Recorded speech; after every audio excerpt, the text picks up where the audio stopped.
Mike Heck here for MMAfighting.com, reacting to some more breaking news on this Thursday, April 9, 2020, per UFC President Dana White.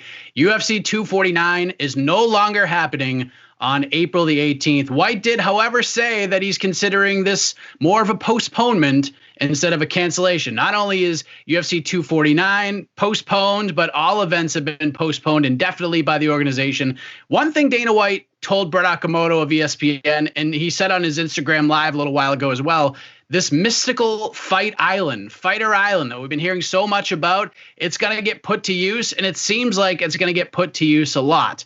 And it has been one crazy ride to get here. It all began during the UFC 248 fight week last month when Mark Raimondi of ESPN asked the legitimate question about the coronavirus to Dana White. After UFC 248, Aaron Bronson of TSN asked Dana a similar question as the coronavirus was starting to spread a little more and more as we were getting closer towards becoming a global pandemic. Dana White sort of shrugged it off, said he didn't give an S about the coronavirus at the time. But since that day, it has just been twists and turns from Dana calling out the media, calling us wimpy for asking questions about the health and safety regulations of the media, for asking these questions for regulation's sake. And despite constant blowback, Dana White was adamant to keep this train moving. So we go from the Barclays Center to somewhere on planet Earth, and then the New York Times article came out. Jeff Sherwood, the original OG from Sherdog, comes out and reports that Tachi Palace was going to host not only UFC 249, but subsequent events down the road as well over a 2-month span beginning on April 18th. In the end, the tippy top guys over at Disney and ESPN were forced to step in, and UFC 249 is no longer happening on April 18th. So we went from Khabib versus Tony Ferguson to Tony Ferguson versus Justin Gaethje, Rose Namajunas being off the card. The dominoes continue to fall, and the biggest domino of all was the event itself that is no longer happening on April 18th. So to join me in reacting to more crazy news, let us welcome MMA Fighting's own Jose Youngs and Alex K. Lee. All right, we have Jose Youngs, Alex K. Lee, and Casey Leydon joining us. Jose, I want to start with you. Outside of tomorrow's A-Side live chat perhaps being the craziest in the history of the show, when you saw the news that UFC 249 was no longer happening on April 18th, how would you describe your reaction? Would surprised be an accurate term, or was it more like about time? No, I had no reaction. It's that weird of a time right now where the realms of possibilities in this sport and this card going UFC 249 happening, nothing surprised me anymore. So I wouldn't say I was surprised. I wouldn't say I was upset. I wouldn't say I was not surprised. It just happened, and I was like, this is. I don't like to prepare myself. Like I learned like a week ago, like Casey has said millions of times, 1 week feels like 6 months right now, not just in MMA, but in the whole world. So I would say I had no reaction because I wasn't preparing myself for, I didn't know what to prepare for. Alex, we literally just reacted to a brand new main event for UFC 249 3 days ago. We had a new main event, and then like hours later, we had an entire fight card release. Then we're getting reports that Tachi Palace is going to host not just UFC 249, but months and months of fights after that on a weekly basis. We're 9 days away from this event after this entire roller coaster ride we're on. How would you describe your reaction to the news of this day? Mike, why do we do what we do? Why does anyone do anything? Is really, I feel like, the question we should be asking when this kind of news hits, news of this magnitude. I think we all wanted to believe that it was possible. Once Dana White dug his heels in, that it was possible UFC 249 could go forward with some degree of safety. We in the media have to cover it anyway. So we have to find, we had already I think a lot of us already made this internal compromise that, okay, we want this to happen. And we just hope that Dana White and the UFC are right and they're able to do this and there's no incidents, related to the coronavirus after. And we can all just enjoy it guiltlessly. So we'd already made I know I'd made that compromise. And then now this news comes along and now I don't know what to feel.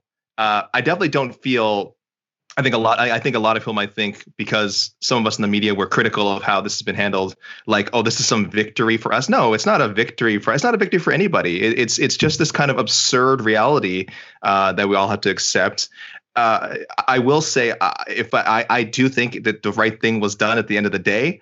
It took us a long way to get there, apparently, and someone had to be the powers that be, well beyond Dana White, as he said, up at the mighty mouse at the top of the Disney ladder, put his foot down, and here we are. So I think in the net, this is a good thing, but I don't blame a lot of people for being upset and confused and not sure what to do with the next 2 weeks.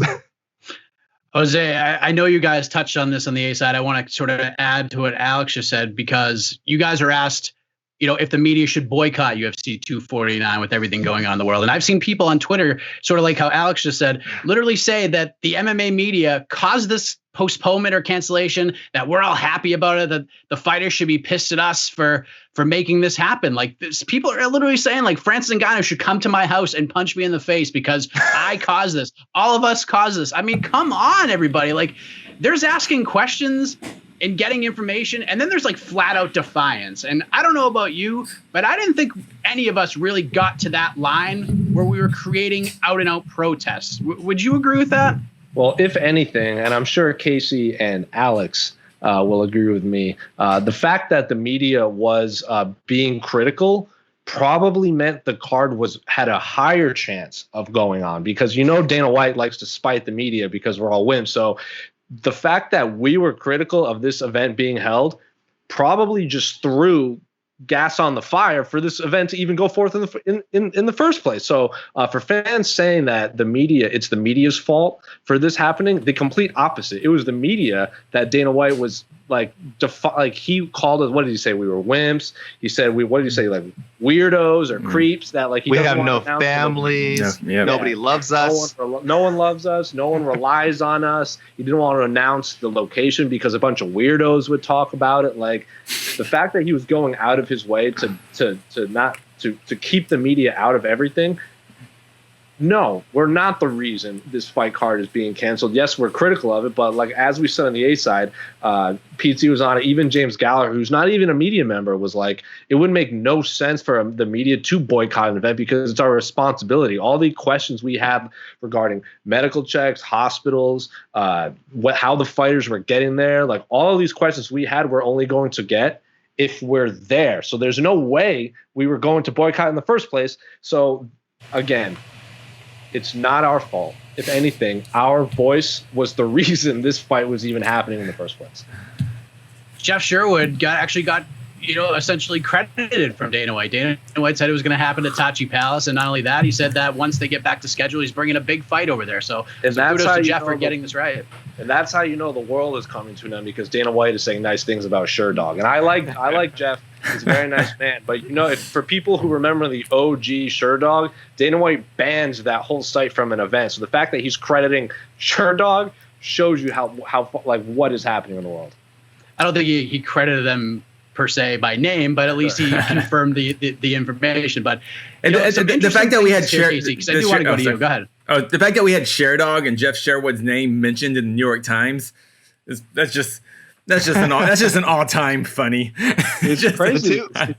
It's a blast from the past, man. I mean, I saw a lot of Sherdog writers being like, "This is cool. This is cool."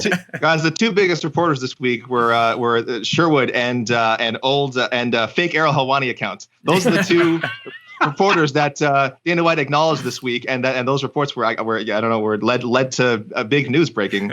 So that's the world we live in, right? Sorry, Mike, what were you gonna say? No, because some interesting things said by Jose there. But Casey, you've been covering the sport a lot longer than I have, and a lot longer than probably both of us. The other gentlemen on this panel have as well. But do you think the situation sort of brought out the worst in fans? I mean, you've seen how rabid MMA fans can be, but this is something different. I feel like you more than anybody has experienced some things that you've never seen before. Yeah. Sorry. Can you hear me? Yeah. Unfortunately, I do think this brought out the worst in MMA fans. I have been working full time in MMA. That's been 100% like my job for the last 13 years. And yeah, like even yesterday, I think for one of the few times, like I was kind of like I broke in the sense. I was like, I can't deal with fans anymore, and just how ridiculous everything was, and just like you said, you had people kind of threatening you to send Francis Ngannou to your house, and it's just like, and I don't know if it's an MMA thing, if it was a pandemic thing, if it's just people going crazy inside their homes. It was not a good time to be a MMA media member, and yeah, it just it was a time I'm not gonna look back on fondly. Yeah, and this isn't about the MMA media right now. I think the ones who are hurt the most here are the fighters themselves. And Alex, it's tough. Yeah, I want to say that real quick. I was vocal that from UFC 248, I was saying that we were at the Apex Center. I talked about this on the A side, how I thought 249. I was talking to UFC PR, and I was like, UFC 249 would not be happening at the Barclays Center. It's going to be happening in the UFC Apex. And originally, we thought that was going to be the plan for a while. And that was my worst case scenario, was 249 being at the Apex Center in Vegas. Obviously, the world got much worse than even my pessimistic ass thought. And I sincerely feel very bad for the fighters on 249 especially, who have been training in very unhealthy, unsafe conditions right now. And to go this far along and to get the fight pulled out so close to the event, and it's a very sucky situation for everyone involved. And I really, my only real criticism, I wish Dana didn't give the fighters a false hope. And that's why I feel a lot of this was just false hope, because you look, especially in California, where we have the strictest stay-at-home orders in the country, and we're one of the few states that looks like it actually is kind of flattening the curve. And to throw this event in California, like, I was just like, oh, this is just, it's not going to happen, and I feel bad. I just feel bad. Yeah, especially, I feel bad for anybody who's supposed to compete on April 18th, especially the ones who were scheduled to fight from the very beginning, guys like Cater and Stevens and Ferguson, and the list goes on and on. But Alex, when you look at a guy like Justin Gaethje, I mean, this guy stepped up on short notice. He admitted that he was terrified of not only fighting Tony Ferguson, but taking a short notice fight. But he had an opportunity to do something that he's never had the opportunity to do, and that was win a UFC title, interim or not. He was very excited for that opportunity. Now he may not get a title shot at all. This has been one of the craziest weeks ever for fighters, fans, the media, everybody involved. Where do you think Justin Gaethje goes from here? Do you think the UFC at least rewards him? Does he win the Conor sweepstakes after all this? Will that mean as much as fighting for a title? Yeah, I think that would be a great reward for him. But I want to say this reminds me a little bit of when we almost got Max Holloway and Khabib. Remember that? That was on even shorter notice. That was like less than a week. And that made even less sense. It was probably more surprising. Like the Gaethje thing kind of, when it happened, we were like, oh, yeah, well, I mean, he's been waiting in the wings. He's been looking for a big fight. Yes, he wanted the McGregor fight, but we could totally see him stepping in to fight Ferguson. So like it was when that news broke, that matchup came out, we're like, yeah, okay, it makes kind of a weird sense. The Holloway thing was completely out of left field. But yeah, I do hope, not just for Gaethje, I do hope there is some reward for everyone involved in the card. Obviously, I think everyone should get paid their show money. I don't care if I know that normally the policy is they like guys to at least weigh in, but these circumstances aren't like anything we've seen before. If Dana really insists that he's doing this for the fighters, pay them money, pay them. I think they can afford it. I'm not gonna lie. I don't know in all the ins and outs of the UFC's finances. I would like to imagine they can afford to pay these fighters something for the hard work they put in, especially as you mentioned, Mike, the ones who have been training for so long. But even the guys who stepped in and just found out they're fighting in the last week or the last 2 weeks, like Gaethje, I think Michael Johnson, I don't know if he got moved or he just got added. They deserve some compensation. And for Gaethje, yes, I do hope this keeps him in line for the McGregor fight. It's a fight that a lot of people want to see. It's a fight that could still be very, very lucrative for him. And from a casual standpoint, even bigger for him than the Ferguson fight. So I do think that's the road that the UFC should go on and keep Gaethje on. And I hope we see that fight whenever fights are able to be put back on again. Jose, who knew that in April of 2020, #Fighter Island would be trending all over the place? This thing is bigger than ever. this doesn't, I mean, just listening to Dana White react to it, talking to Brett and doing his first Instagram live, you know, it out events left and right, U.S. international fighters, so forth and so on. Whether that happens or not is anybody's guess. But is that what you took away from it as well? Do you really think like Dana can get this up and running quick? And if he does, we're just going to bang out Fighter Island events? Well, I don't know if it'll be quick because he was on Instagram Live and he said the infrastructure is being built. Those were his exact words. And I know we were on the A side and we brought up some questions. It was like, well, is there a hospital? Like, is it like where even is Fighter Island? Like, what coast of the United States is it off of? Like, how are fighters getting there? So they have to fly directly there? Are they flying to a hub? Like, there were a lot of questions that we wanted answered outside of will Fighter Island fights even happen. So we joked that if Fighter Island did happen, we wouldn't be surprised if they made it an annual event like, oh, every April there's going to be a card on Fighter Island. It's basically sounded like a real life Kumite for fans of Bloodsport. Dana White says it's still being built, but again, I don't even know where this island is even going to be. But we have a lot to get through before we can think of Fighter Island, an annual Fighter Island event. All right, I'm gonna ask all three of you guys this question. We'll start with Casey, then we'll go to Alex, and we'll go to Jose.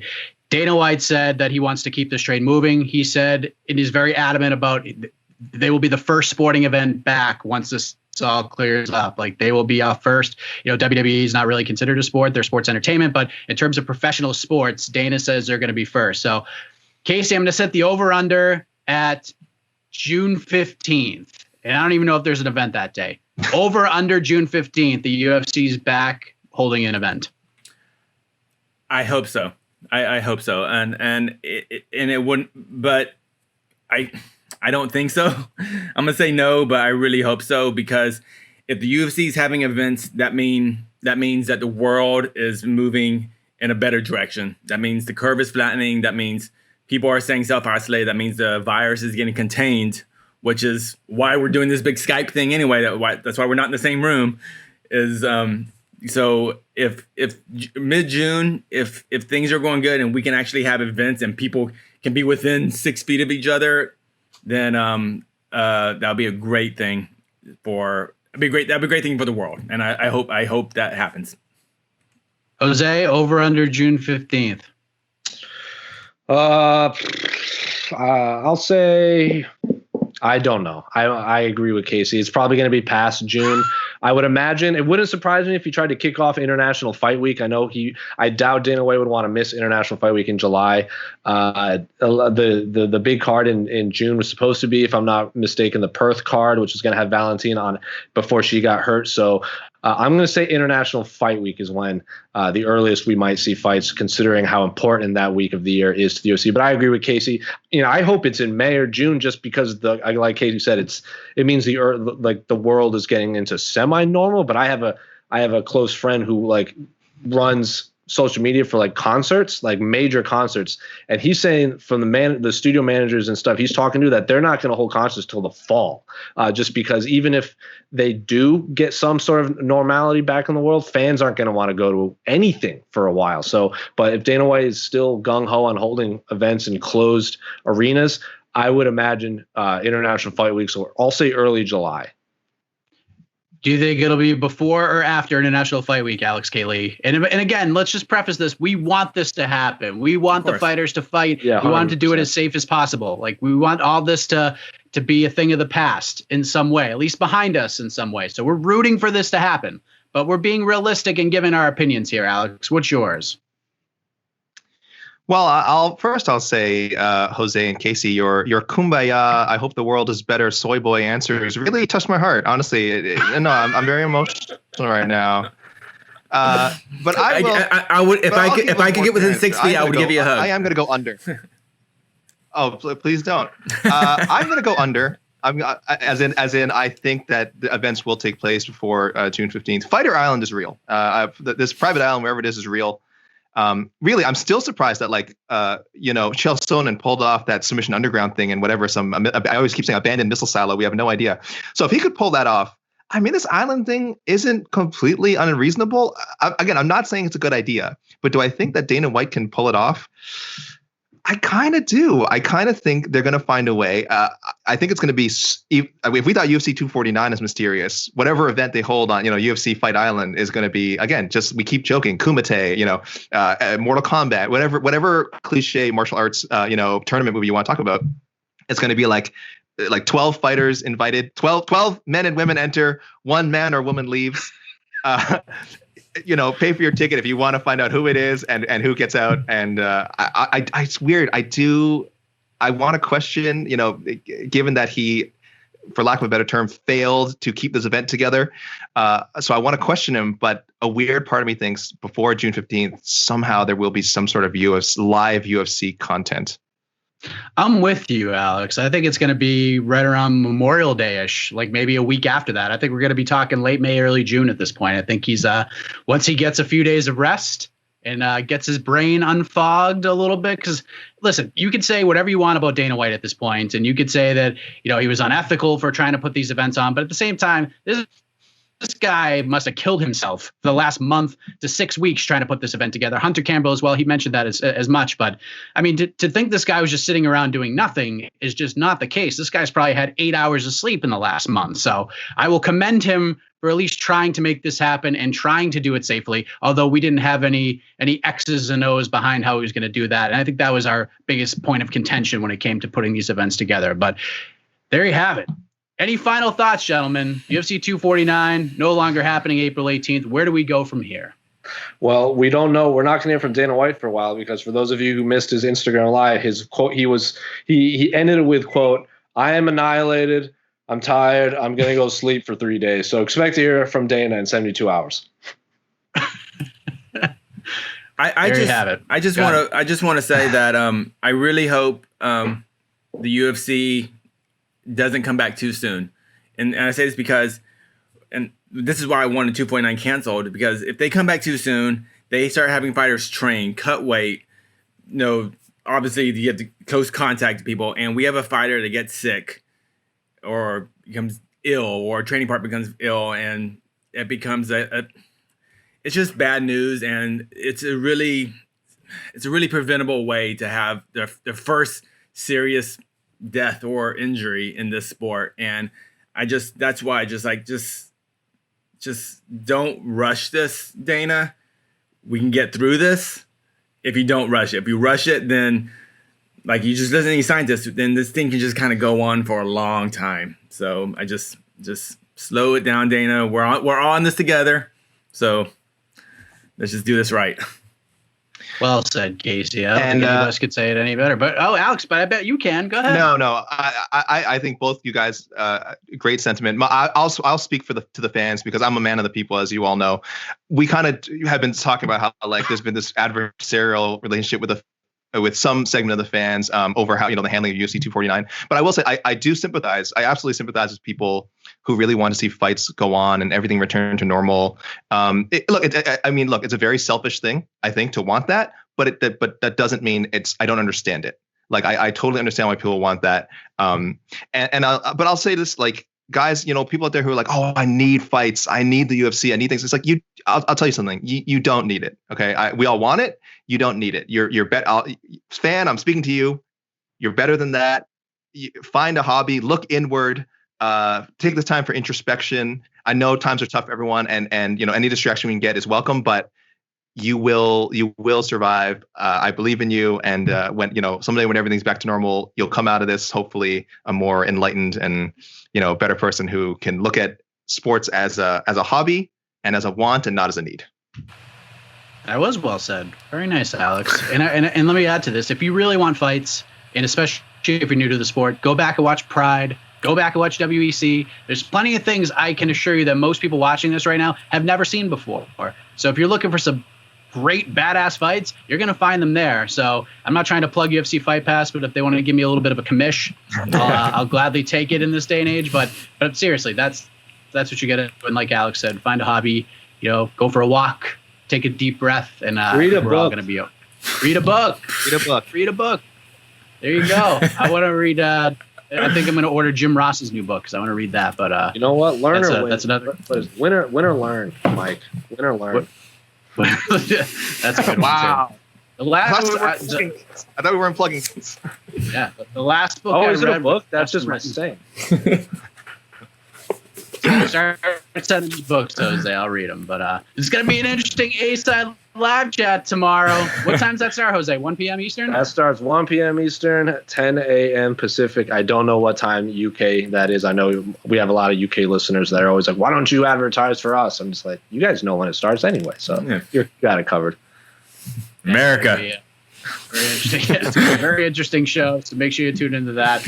And that's going to do it. So for Casey, Jose, and Alex, I am Mike Keck, reacting to the big news of the day. UFC 249 no longer happening on April 18th.